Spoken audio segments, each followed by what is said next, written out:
Friends आज फरीथी આપણે નવો પોઈન્ટ જોશું। फ्रेंड्स આજે આપણે દરેક જે આપણે ગયા વખતે એન્ટ્રી કરી શેરની, ત્યાર પછી આઈપીઓ છે, બોનસ શેર છે, સ્પ્લિટ શેર છે, તો એ બધાના રજિસ્ટર કઈ રીતના નીકળશે એ જોશું। તો સૌપ્રથમ અહીં શેરમાં છે, શેરમાં જશું, શેર રજિસ્ટર છે, તો અહીં તમને દરેક પ્રકારના રજિસ્ટર જોવા મળશે।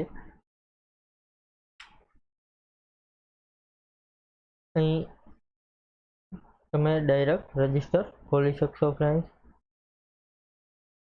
અહીં શેરમાં શેર રજિસ્ટર એમાં છે ફ્રેન્ડ્સ ઇન્વેસ્ટમેન્ટ રજિસ્ટરમાં દરેકમાં જે તમે શેર ઇન્વેસ્ટ કર્યા છે એનું રજિસ્ટર તમને અહીં જોવા મળશે। તો અહીં આ પ્રકારનું તમને રજિસ્ટર જોવા મળશે।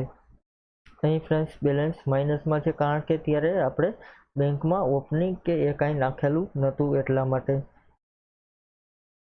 અહીં આ પ્રકારનું તમને રજિસ્ટર જોવા મળશે।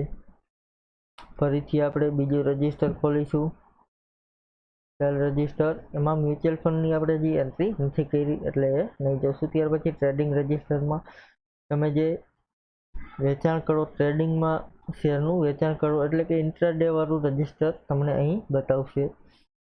અહીં ફરીથી શેર રજિસ્ટરમાં જશું ફ્રેન્ડ્સ, ત્યાર પછી આઈપીઓ રજિસ્ટર, બોનસ રજિસ્ટર ને સ્પ્લિટ શેર રજિસ્ટર એમાં તમને દરેક બતાવશે।